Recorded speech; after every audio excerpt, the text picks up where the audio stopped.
Hello and welcome to the GPP Chin Music Podcast. I'm Big Italy 42. He's Scott Mailwig at Sports 25 to Life, and tonight's going to be a really fun GPP night. One of my favorites in a couple weeks, probably. We got a Coors Field game. We got expensive pitchers. We've got a couple other games with decent totals as well. So definitely going to be a lot of diversity in lineups tonight. Not a whole lot of not a whole lot of chalk, because you got to make your decision if you're paying for bats, if you're paying for pitching. Yep. It's going to be really hard to do both. So with that being said, we'll go ahead and talk top options at pitcher. It's a much different story on FanDuel than it is on DraftKings. On FanDuel, you got Kluber at $12,000, Price at $11,700, Scherzer $11,400, and Keuchel at $10,700. But then you look over on DraftKings, you got Scherzer at $14,600, Price at $12,300, Keuchel at $11,000, and Kluber at $10,600. So if you're looking at DraftKings, I'll give you my favorite. It's going to be Corey Kluber at $10,600. I don't even think it's really that close. Yeah, I 100% agree. Yeah, and then, you look at FanDuel, and Max Scherzer is only $11,400, third most expensive. So I think you flip it over on that side, and then Scherzer becomes my favorite play at FanDuel. How about you? Yeah, I agree completely there also. I mean, it seems like, I don't know, the pricing kind of makes the decision for you today, it feels like. Yep. I mean, it'll be nice because you can kind of assume that everyone's going to feel that way. So as far as GPPs go, you can kind of use that to your advantage a little bit. Like Scherzer is going to be incredibly underowned on DraftKings tonight. There's no doubt about that. He makes probably my favorite GPP play overall on any of these sites, because I think he's probably going to be less than 10% with how cheap Kluber is and how popular Price is going to be with a minus 230 is what I have right now. I'm looking at minus 230 favorite at 12.3. I just can't see a ton of people more than 10% paying up for Scherzer, and I think that's going to be a great play today against San Francisco. Yeah, and Keuchel's a huge favorite as well. So, a lot of people on the fence about him. I personally love Dallas Keuchel, and this is a Detroit offense that has not been very good.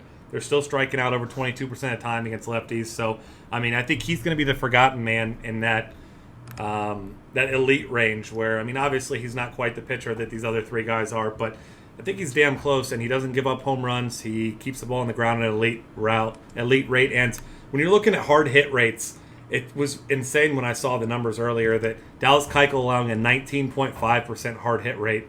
And to put that in perspective, David Price's is 28.8, Scherzer 26.7, and Kluber 26.1. So, he never gives up hard contact. So, it's rare that he gives up home runs. Obviously those kind of play hand in hand. So, I think he's my favorite of those top guys that I think will be the lowest owned.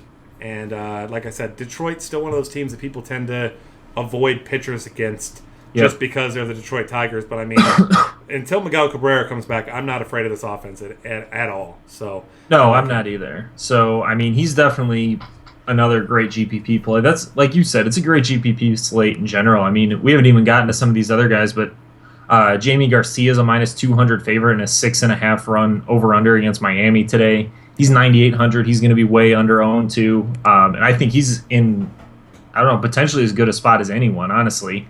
Miami's lineup is averaging a 243 WOBA based on the batters that I have projected in their lineup right now against him, a .087 ISO. There's a lot to like there. He's, like I mentioned, he's a big favorite. 9,800 is the only thing really not to like there. Garcia hasn't been spectacular, but he's been pretty darn good since he came back from injury. He just hasn't had one of those games where he wows everyone and everyone remembers who he is at this point. Another big price discrepancy too, because he's only 8,200 on FanDuel. Yeah, that's a good point. Also, he's going to be a little bit more popular on FanDuel probably. Another guy in that similar range, I like Garcia quite a bit more, but Alex Wood is cheaper. He's a minus 170 favorite for the Dodgers today. He hasn't been anything special this season, but having the Dodgers offense and defense that's been pretty good behind him is a nice advantage for him. He hasn't been great since he got to Los Angeles, but he looked pretty good in his last start for Atlanta. I think there's a decent amount to like here, at least at the DraftKings price of 7,600. I think he's 8,000 or 8,200 on FanDuel. Okay. So he's a little bit more expensive on FanDuel. You're only getting one. Not a guy I'm absolutely in love with there. But on DraftKings, as your starting pitcher too for 7,600, I think he's a really interesting play against a Cincinnati team that, can easily disappear, especially in a pitcher's park like Los Angeles. He's just another option at the top here, and that's where most of the options are today. So there's going to be a lot of under-owned guys. Yeah, I completely agree with you there. And then a couple other middle options I'm looking at. I love Robbie Ray. He's $7,000 on FanDuel. I believe he's 75 on DraftKings. Yep. Yeah, 75. And, I mean, he's facing an Atlanta offense, obviously missing Freddie Freeman. This team has an ISO barely over 100 against left-handed pitching this year. And Robbie Ray, over the past 30 days, has allowed more home runs than he'd like, but strikeout rate of 27.1% over the last 30 days. So this is a guy that certainly has some upside. And without Freddie Freeman, I mean, you're looking at this lineup, and there's not a single batter that you're worried about if he makes a mistake to X player or Y player that he's going to send one into the seats. So I really like him as a middle range. Probably a guy that I'll end up using a lot in GPPs because you can fit a lot of these bats if you want Coors bats, the big game in Boston, whatever it may be. I think he makes your lineups really, really flexible. Yeah, definitely. I kind of feel the same way about Ubaldo today in GPPs. He's been so up and down this year, but when he's looked good, he's looked pretty darn good. I mean, last time out against the Angels, he went 8 innings with 6 strikeouts, only allowed 2 hits and 1 walk. I mean, when he's only walking one guy, he's usually in pretty good shape. Yeah. I mean, there's definitely some upside there with strikeouts. Oakland has been ice cold lately. That's just a really interesting matchup. Obviously, they have some guys that hit righties pretty well in their lineup, but like Josh Reddick's been ice cold. Vogel's been cold for like 2 straight months now. Yep. I mean, he's an interesting upside play. I don't have a ton of confidence in him. Like he's not a guy I'd be running out there in cash games at that price. But in terms of GPPs, with the other options around there and expensive wise, I think he's going to be a nice combination of upside and ownership at that price. Yeah, I like that. And then as we're talking about GPPs, obviously don't you dare play this guy in cash games, but I actually really like Tyson Ross in GPPs. Everyone flocks to the Coors bats, and that's not to say that's the wrong move, because obviously guys like Carlos Gonzalez, Charlie Blackmon, especially against Tyson Ross, who gives up a lot of stolen bases, these guys are certainly in play, and they're great plays tonight. But he did have his one start in Colorado this year, went 5 innings, did walk 4 batters, but gave up just 2 earned runs with 7 Ks. His best pitch is a slider, as Josh pointed out earlier on our podcast, and, you know, breaking balls like curveballs, guys who are relying on pitchers like that are the ones that don't do well in Coors Field. But a guy like Tyson Ross actually plays pretty well in Coors Field. And certainly, if you're playing 1, 2, even 5 GPP teams, not a guy that's going to be on your radar. But if you're playing a high volume of GPPs like I will be tonight, and this is the perfect slate to do it, get a couple shares of Tyson Ross, because not only will he be low owned, but the bats against him will be highly owned. So, I mean, you're making progress on a lot of the field really quickly if Tyson Ross even just gives you a quality start tonight. Yeah, definitely. I can totally agree with that. If you're getting up there towards 20 lineups, I definitely think he's worth mixing in. I mean, he's just so cheap being in Coors. There's not a lot to like cheap-wise. I mean, Willie Peralta, I guess, is probably my one GPP, like, really cheap guy that I would look at. He's a pretty solid favorite at minus 175 against Philadelphia. Philadelphia's been much better lately, though. Peralta hasn't been anything special. We've got an 8.5 over-under here today. I mean, him being 5,000 on DraftKings is the only thing that's putting him on my radar. I mean, that's the kind of guy you're going to have to use if you want to go, like, David Price and him and a bunch of big bats. I mean, that's the only way you're going to fit it if you're going to get one of those top pitchers in there. But, I mean, he's not a guy I feel great about. I think he's the best one out of the cheap guys. I mean, Bartolo Colon, 6,400 on DraftKings against Pittsburgh, I don't really feel great about. Yeah. 20 years ago, you definitely feel great about that price. It's so crazy how long he's been in the league. I know. I remember being like a little kid and him getting traded to the White Sox, and I feel like that was like, oh man, it's just so long ago. I really think he's been in the league since you and I were about in elementary school, probably. Yeah, like, I mean, like mid 90s, right? Yeah. Yeah, it's crazy. A couple other guys. I mean, Matt Cain is a huge underdog, obviously, against Scherzer. He's got a pretty good matchup with Washington, but he's been awful lately. His price is all the way down to 5,100 on DraftKings, though. And then Martin Perez is the cheapest pitcher on the board at 4,200, facing Tampa Bay, who has not been putting a lot of runs on the board. It's a 9 over-under. He's not a super good pitcher, but at 4,200, I mean, you can look at it, I guess. Just trying to give all the options here. That's probably the last couple guys I would look at, really. The last guy I got here is John Lamb. Cincinnati brought him over in that Cueto trade, obviously. This is a guy with a really, really big strikeout rate in the minors. Upwards of 25+% over the past couple seasons. So He's had a little bit of struggles with walks just this season since he's come over to the Reds, but this guy strikes out a lot of batters, and this is a Dodger offense that is very left-handed dominant. And obviously, John Lamb being a lefty, this is a team that does not hit left-handed pitching very well. So at absolute, well, I won't say absolute minimum, but at the cheapest pitcher on the board on FanDuel, $4,600. I think he's 52 on DraftKings. Yep. I mean, he's a guy that if you get, we're talking FanDuel, 8 points, maybe 15 on DraftKings, and you can get just about the top hitter at every single position with him. You may not need much. So if the guy gives you even 5 okay innings, I think he's not a bad filler at that price. Yeah, and even though I like Alex Wood today, he's far from unhittable. I mean, that's a team that the Reds could easily put up 5-6 runs in the first 5 innings on. Right. And if he can get through 5-6 innings on FanDuel, he's easily getting those points you're talking about. Yep. I definitely think he's a great option there. DraftKings, he's probably not my favorite in terms of that price range, but I think FanDuel, he's far and away the best, like, dirt cheap option. Yeah, absolutely. And there's really nobody else that stands out to me. One guy that's been pitching well is Nate Karns. But he doesn't have upside, and he's pitching in Texas. I really don't like targeting pitchers in Texas in this heat.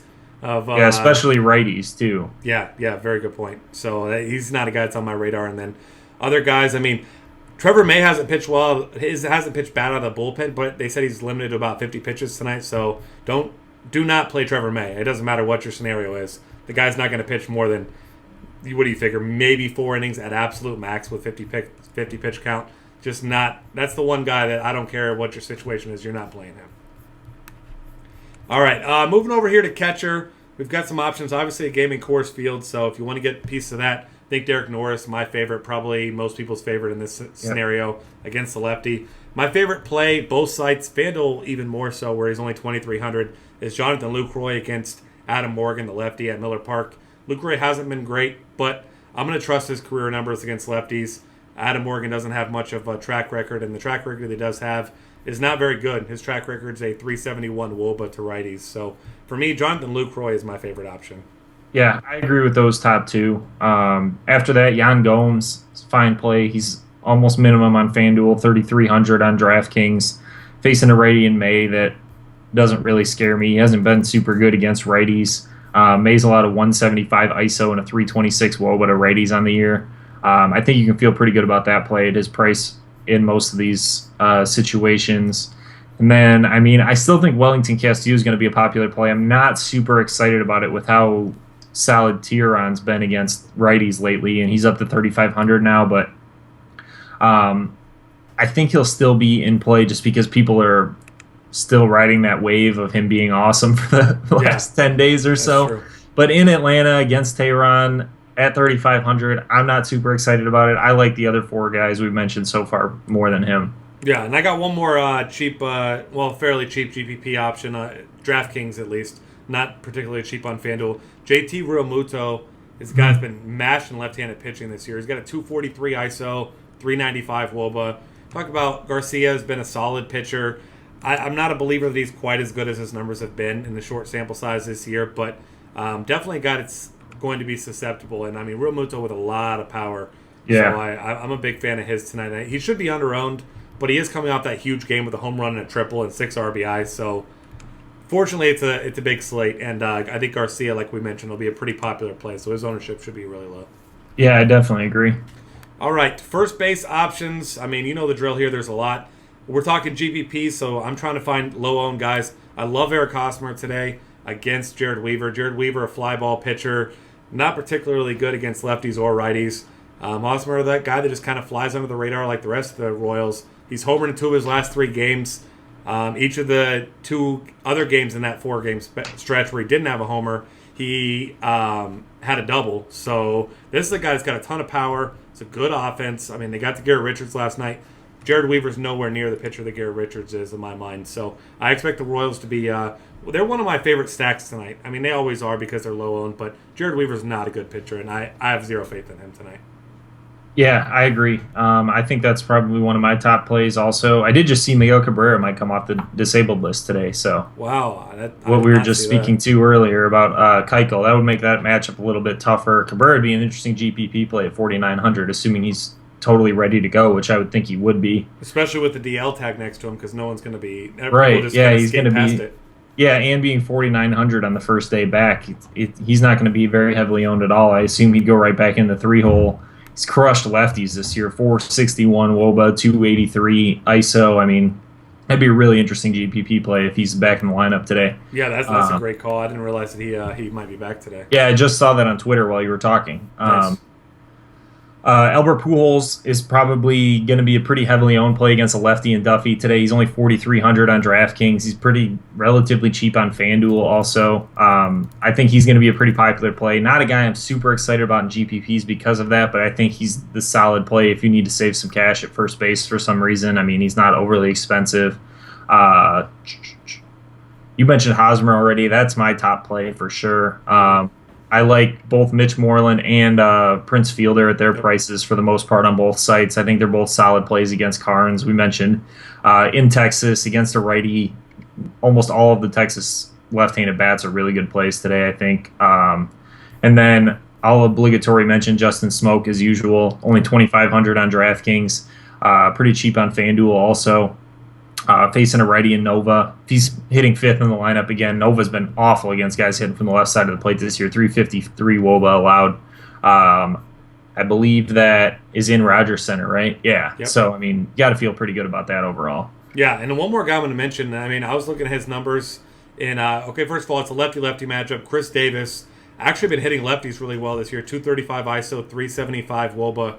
And I was looking at his numbers in August. And get this, 526 WOBA, 526 ISO, 524 WOBA, 15.2% walk rate. Brad Mills in a small sample size has gotten absolutely destroyed by any major leaguer, really. So I think that Chris Davis, especially because he's one of the most expensive options on both sites, his ownership is going to be so small tonight. And I mean, he's got as big of upside really as any player in the world. Yeah, people still avoid him a ton against lefties, but he's having a really solid year against lefties. I agree with you. I think he's a really solid GPP play. Yeah, absolutely. Other guys at first base, there's not a whole lot that really stands out. I'm with those guys that you are. I think that Mark Teixeira is an interesting option because he does have power against lefties, but David Price has been so damn good since going over to Toronto, so I'm really not trying to pick on him any more than I have to. Yeah, same here. All right, second base option. You got to love Logan Forsythe anytime he gets a lefty. Martin Perez is not – he's an okay lefty, but not a guy you're avoiding. I love Logan Forsythe because I do think he'll be under-owned. Other guys, one guy that's interesting, Jose Altuve. Alfredo Simon has been better against righties than lefties, significantly better, but Altuve is one of those guys that can kind of do it all. He steals bases. He's got some power. So I think that he is going to be a low-owned option because there's a lot of good left-handed bats in that lineup people will be targeting, but I think that Altuve will be the one that kind of falls through the cracks tonight. Yeah, definitely. I mean, Cano should probably be pretty popular at a pretty relatively good price against a weak righty and Kelly in Boston. Solarte, obviously going to be a pretty highly owned play as a switch hitter against a lefty in Fland. 4,300 for him on DraftKings is a pretty steep price, but I think, 4,300 is nothing for Coors Field. I can't imagine him under 25-35% owned, something like that. If Justin Turner's back in the lineup today, I like him quite a bit at 3,800 against a lefty. I'm not sure if he'll be back in the lineup. He's eligible to come off the disabled list today, but they haven't really said anything yet. A guy I keep mentioning every day, Anthony Rendon, who's been just barely good enough for me not to want to punch myself in the face for playing him every single day, is 2,900 against Kane, who's just been awful lately.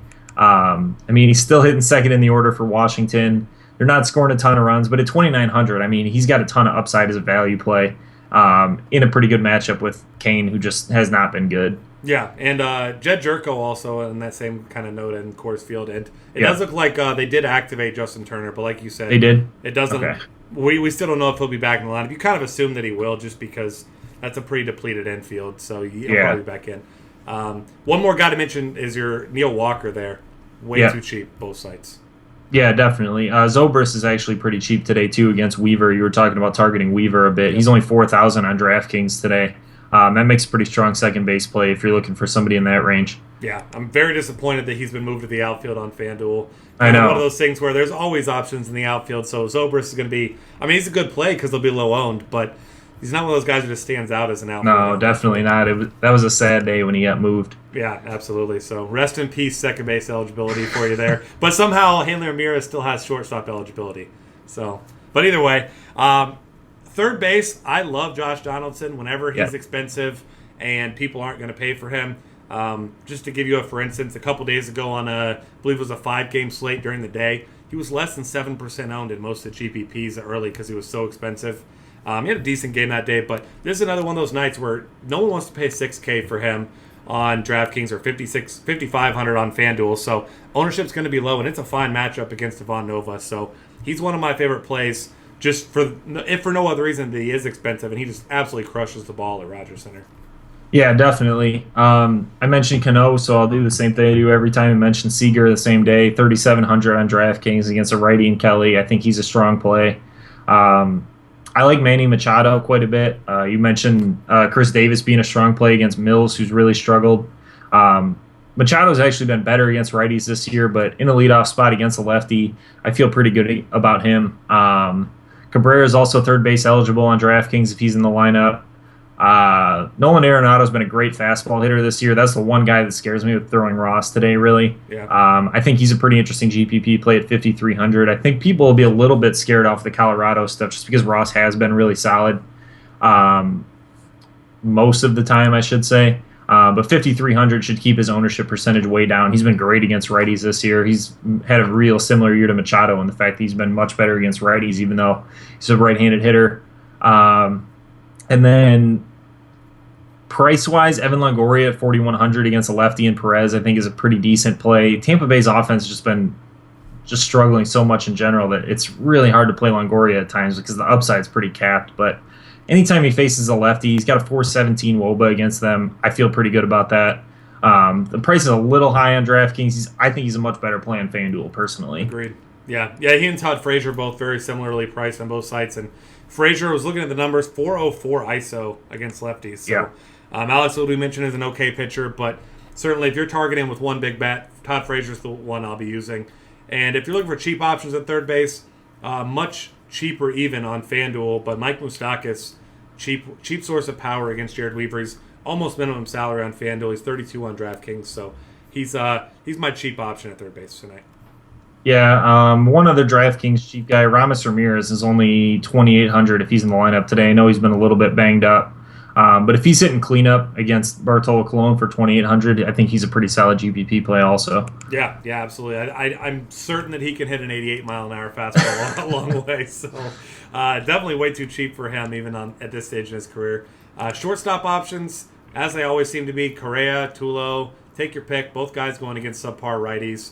I think Nova slightly better pitcher, but Tulowitzki in a much better offense, obviously. One of the best offenses we've seen in a long time, so got to like him. I'm personally not paying for Jose Reyes. He hasn't really been stealing a lot of bases. I know Tyson Ross is bad at holding runners, but if I'm paying almost $5,000 for a guy at shortstop, I want power upside, and Reyes just does not have that. Yeah, I mean, there's a lot of stolen base upside on DraftKings, though. I mean, the points are there. I mean, he could easily steal second and third twice in this game. Yeah. He just has to get on, which is the tough part for him right now. He's a little banged up, too. So he also got caught his last 2 times, which makes me a little apprehensive. Yeah, you don't have to worry about that with Ross on the mound, though. He could probably steal it before he even releases the ball, honestly. Yeah, that's true. I mean, 4,700, I hope people stay away from him because I'm going to use him a decent amount in GPPs. That honestly might be one of the few Colorado guys I use today just because I know they're all going to be heavily owned. I think Reyes might be one of the lower-owned ones just because of that price and how much he's been struggling. I love him as a GPP play. I definitely think Tulo, Correa, even Hanley Ramirez, if he's in the lineup, all make better plays overall. And then there's a couple safer plays, like Jose Ramirez is still hitting leadoff against a righty in May. Today he's only 3,000. So there's a lot of interesting plays at shortstop. Not a lot that I absolutely love. I mean, if Ketel Marte is hitting leadoff again, he's 3,100. I'm guessing Kiki Hernandez is probably going to be in the lineup. It's a little bit tougher to say with Justin Turner back. Yeah. But, I mean, Guerrero's been struggling so much. I would think they play Hernandez over Guerrero, even if Turner's back. But Don Mattingly doesn't seem to. Right, you never know, but I feel like he's probably going to play today, and he's really cheap on both sides, facing a lefty. He's crushed lefties this year. I mean, people don't really look at his numbers. He's got a 507 WOBA and a 358 ISO against lefties this year, and he's shortstop eligible on DraftKings for 2,400. Yep. I mean, the guy's been absolutely incredible against lefties. So he's going to be a guy that is going to be in a ton of my lineups. I'm hoping he's like in the 5 or 6 hole, but it's always tough to say with Turner back in the lineup and Mattingly putting out weird lineups that make no sense all the time. So yeah. Well, at about 8:45 when he releases that lineup tonight, we could late swap him into some DraftKings lineups. Yeah. A couple other guys. Eugenio Suarez has almost a 300 ISO against lefties this season. He's $3,100 coming off a huge game last night with a homer and 2 doubles. One other guy, Aiden Hecker-Varria, is a guy who's got really solid numbers against lefties. Obviously not a whole lot of power, but it's going to be low owned because Jaime Garcia is going to be pretty popular, so I like him also.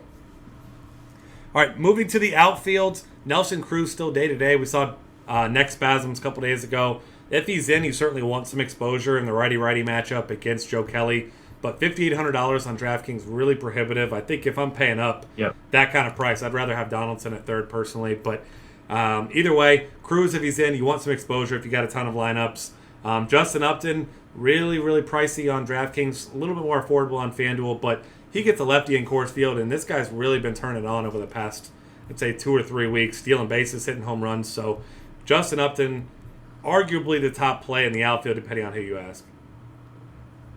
Yeah, I think I agree with that. I mean, it's pretty hard to argue with despite the price tag. He hasn't been great, but, I mean, it is Coors. He's going to be hitting third in the lineup. There's not a lot you can argue with there. I think Trout's a great play against Duffy today. Yep. Ryan Braun against a lefty and Morgan is probably my favorite GPP play overall, but he's going to be pretty heavily owned. I mean, that's a pretty obvious good matchup there.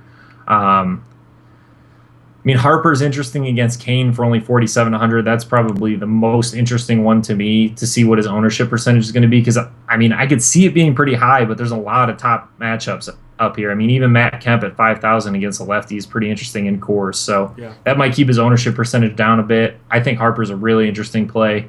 After that, I mean, there's a ton of like value platoon guys that are in play today. I mean, I'll mention that Coco Crisp has reached base 5 games in a row for flat 2,000. He's facing Ubaldo.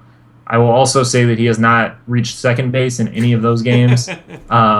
So take that for what you will. I felt like there was an and coming on. Yeah, he has nothing but walks and singles. Has gotten caught stealing, I think, twice now. It's been a rough time, even though he's been getting on base once every game lately. Yep. Victorino against a lefty is probably going to hit leadoff for 2,400. He's another really good option. Gregor Blanco is probably going to hit leadoff against Scherzer, which is not a guy that I'm really excited about today, but he has been really good against righties this year. Yeah. He's only 2,500. Scott Van Slyke, 2,700 against a lefty and Lamb, probably going to hit 4th or 5th. Johnny Gomes, 2,400 against a lefty and Ray, 377 WOBA against lefties this year. He's going to hit cleanup. There's a lot of really good options in the outfield today. One that is a little bit more expensive, but might be one of the more interesting ones. Brandon Guyer hitting leadoff for Tampa Bay against a lefty in Texas is pretty interesting at 3,100. Yeah, that's a good call. I like Marlon Byrd also against a lefty. Ton of power against Alex Wood. Any of these Houston lefties with power, Preston Tucker, Colby Rasmus, both guys similarly priced. You assume Tucker will be in the lineup, but we don't really know with Rasmus because he's kind of in and out. And then, speaking of stolen base upside, you're not even chasing the big game last night, but we've seen him get the promotion a couple times before after big games. Billy Hamilton did go 4 for 4 last night, stolen base, home run, and obviously if he's in the lineup tonight, he's really cheap, especially on FanDuel. And I know it is a lefty, but if Billy Hamilton gets on, he's going to try to steal against anyone, so certainly has that upside there as well. Yeah, didn't he hit leadoff again last game? Did I see that correctly? If he's in the leadoff spot, he's kind of tough to pass up, but I don't know how long they'll leave him there. I mean, he's been just so bad with the bat all year, but his on-base percentage is still pathetic on the season. Yeah, if he's in the leadoff spot, though, it's kind of tough. I mean, you could get 5 at-bats out of him, even if he only reaches base once and steals second and third one time. I mean, that's your day right there for 3,400. What is he on FanDuel? 20? I think he's 26. Yeah, 26 it looks like. So, I mean, you got to feel pretty good about that. Yeah, absolutely. And then, of course, we got to mention Gregory Polanco, quite possibly the best cash game play that the world has ever seen over the past couple weeks. I mean, the guy is hitting everyone. He's hitting Kershaw, Waka. It doesn't matter who you're throwing at him. The guy's getting on base. He's scoring runs. I mean, the guy's doing it all. His price is starting to creep up, but still for his consistent production just seems too low. So I mean, I think he's a guy that if you're filling out your tournament lineups, you don't know who to play right around his price, just slot him in there because he's got a nice high floor. And I mean, if nothing else, he's not going to kill you. Yeah, 9+ fantasy points in 9 straight games. I mean, he's just been rock solid. He gets Bartolo Colon tonight, another guy that can definitely hit an 80-mile-an-hour fastball. Yeah. And plus, I mean, he'll steal second in his sleep against Bartolo Colon. Yeah, so I agree with you. I think he's a rock solid play, ton of upside. I mean, he's probably going to be pretty heavily owned, but heavily owned is going to be relative tonight. I mean, it's going to be like guys topping out at 25-30% instead of like 50-60%. So that's always nice to see. Yeah, absolutely. And that's going to wrap things up for us. Find us on Twitter at DF Cafe. Subscribe to our YouTube channel and check out all of our great content at dailyfantasycafe.com.